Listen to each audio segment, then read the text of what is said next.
Hello and welcome. Something I mentioned in other videos and in the case studies that we have inside Advanced Interview course is that you've got to understand that low-cost carriers are very good companies, profitable companies.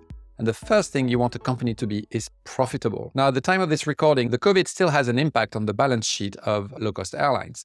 They are gradually getting back to profit and resorbing the COVID debt and the COVID crisis. Some of them were so financially strong entering the COVID, they had so much cash reserve and also trust from the market that they were able to continue to massively invest through COVID in order to get out of it much stronger. Many of these low-cost carriers are still carrying the sort of debt that comes from the lack of income during the COVID years, of course. So it will still take a bit of time before they recover the profit levels they had before. But they've proven that they were very profitable companies much more profitable than major airlines who were actually never really profitable in the first place. And that given any length of time, particularly on their short-haul segment, had really, really low margins. Major airlines were always kind of in danger, and it was not uncommon every sort of 10 years or so that one of them would need a government bailout.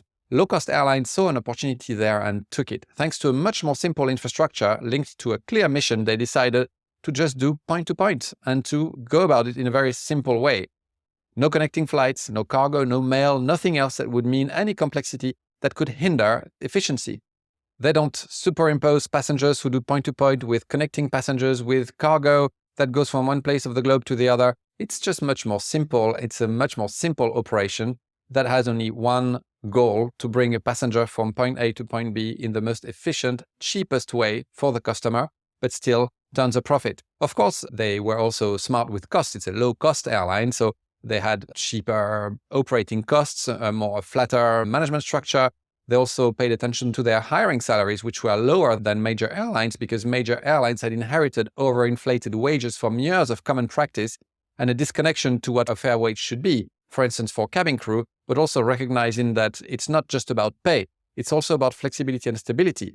Low-cost airlines would pay less, yes, but they would provide more stable rosters than most major airlines, for instance. People could manage their personal lives better as well if they were returning home every night, for instance. Now, yes, sure, if you work for a major airline and you do long haul, it's kind of a nice lifestyle, but you're not at home every night and it creates lots of displacements in your personal life. And you also tend to discover your roster quite late in the month before you know what you're doing the next month.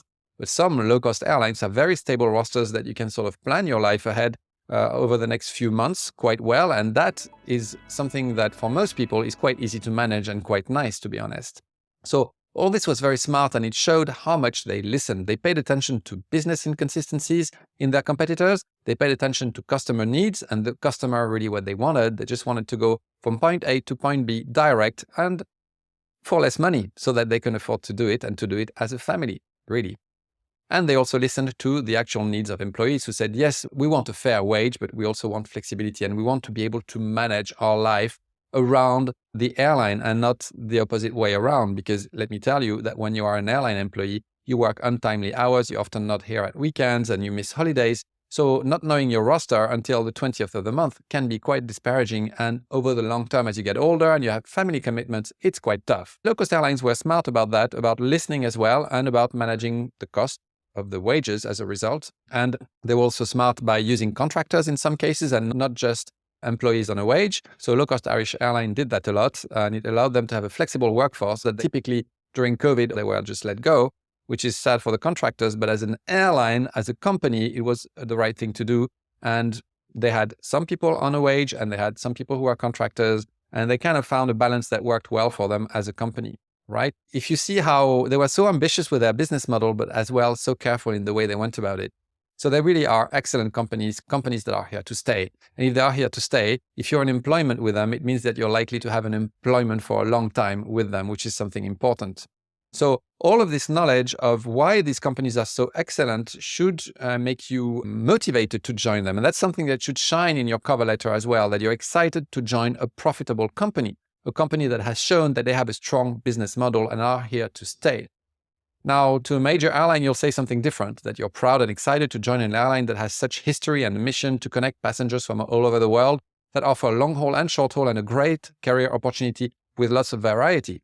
That is true too. So you see, you'll say a different thing to every airline depending on where you go and who they are. you can love two companies for two different reasons. So all of these are good airlines, these low-cost airlines, like we said, they give you lots of opportunities. So if we summarize, they have strong financial backing and have proven that they can be profitable in normal years and are here to stay. They also are green, and it's important to them to be green. So this means to us and to them that they are likely to stay and not be taxed like airlines who will not renew their fleets. Airlines who don't renew their fleets and don't pay attention to the environment will have to pay taxes for not being green, and they're not likely to be there on the long run. But low-cost airlines are very conscious about the environment. They invest in new machines, and you are quite safe, really, for so many reasons, the ones we said before, and also on the environmental side when you're in an airline like that. So in Advanced Interview Course version 2, we have a full case study of 5 airlines: Air France, British Airways, low-cost Irish Airline, Easyjet, and Wizzair. So what I recommend is to go and when you'll be inside Advanced Interview Course, if you decide to come on the course, to, even if you're going for one airline, to watch the videos and study the reports of at least a few other airlines, because although they are different, they do operate in a shared market. And so what one does affects the others. It's very good for you to have a look at the other airlines. I really recommend it. And when you have followed me on the screen and seen how I go about it, then you will have really built that skill to know what to look for. And it's a skill that you will take for you your whole life, and it will be so useful to have. I recommend when you read and analyze an annual report that you do so every year for the airlines that interest you, so that you can pick up trends and understand what they've achieved this year, and that you read the CEO's introduction and compare it to what they said the year before, so that you have an idea of where they're heading. And one thing that you could do is you could just hit Command or Control F to go and find in the PDF of their annual report the word challenge or difficult. And so that way you can it will take you straight to the sentences that have these words, and you can see what challenges they are facing. A question that comes often at interviews is, what challenges do you think we are facing at the moment? You must be ready to answer this sort of question. From one year to the next, you will see if their profit margin is increasing. If their profit margin is increasing, you want to see a reduced debt. You can take a look at that. See how they are doing compared to other airlines in the same category and compared to airlines in different categories. You can compare a low-cost airline with low-cost airline, but you can also compare a low-cost airline with a major airline and see what's the difference. One thing you'll find is that low-cost airlines have 3 to 4 times higher profit margin than major airlines. In 2022, major airlines who did well and were so proud of it had a 2.4, 2.6 profit margin. Low-cost Irish Airline had almost 10% profit margin. That's like 4 times more. And profit margin is the name of the game when it comes to financing a company. It defines your ability to resolve debt, to invest, and directly defines how much you can borrow at the bank. So low-cost airlines can invest more because they have a better balance sheet. They are better companies. I'll say it again, but it's true. They are just better companies. It's as simple as that. Now, we recorded this video in the first quarter of 2024, and then financial reports started to come in. Air France's net profit margin remained low at 3.1% on a year where we expected a lot more from them. That of British Airways exploded to 9% net profit margin, which is a significant performance for a major airline. Low-cost airlines Wizzair and low-cost Irish Airline published in May, and Wizzair's net profit margin was at 7%, and that of low-cost Irish Airline 14%. So they did indeed the best performance of them all. Whilst you can see that low-cost Irish Airline has almost 5 times more net profit margin than Air France, matching what we mentioned earlier on in the video, it's just 50% more than British Airways, and Wizzair didn't do as well as BA. So this is to be balanced with the fact that British Airways has a massive amount of debt, 9.2 billion euros debt versus 5 billion for Air France. And also with the fact that Wizzair has nearly 20% of its fleet grounded since the end of 2023. So we don't have the full year figures of Easyjet just yet, as their full year publications are offset with that of all the other airlines since they publish their results with a financial year ending on the 30th of September.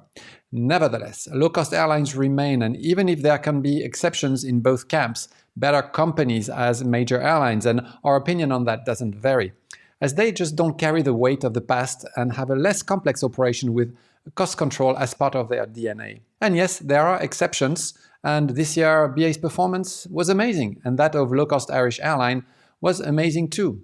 Surely, low-cost Irish Airline's sterling performance impacts that of its low-cost competitors, and it remains a dynamic market. So if low-cost Irish Airline is performing very well, that takes market share from the others to a point. Now, the point of this video wasn't a crash course in finance, but to explain what to say to a low-cost airline once you are in the interview room. Admire them for their vision, for the change that they initiated, for their achievements and their profitability over any considerable length of time. Mention that with major airlines, such stability is much less of a guarantee. Many of them indeed have disappeared. Think Sabena, Swissair, Alitalia. Disappeared or are basically not the same at all as they were before, in the case of Alitalia. And many have been in very difficult situations, and that includes Air France indeed, with a massive government bailout in the 90s and a difficult situation after the 2008 subprime crisis and again in COVID, but this was shared with all airlines. When you're in the interview room with a low-cost carrier, say that this financial stability is important to you and that it is part of what drives you to go and work and remain with a low-cost airline throughout your career. It is, in our mind, essential that you know how to do this ahead of your selection. It makes you well-informed and seem much more knowledgeable, which is reassuring to the airline. If, by the way, you want to learn more about how to read financial reports and annual reports easily, we teach you this in Module 2 of Advanced Interview course in detail. It is, in our mind, essential that you know how to do this ahead of your selection. It makes you well-informed and seem much more knowledgeable, which is reassuring to the airline. They also want to know that you understand that you're not just going to join a cockpit, but also a company with its strategy, its tactics, and you're part of a much bigger whole. I hope that this information was useful to you and look forward to seeing you inside Advanced Interview course, to interface with you on Discord, or see you in any of our other courses.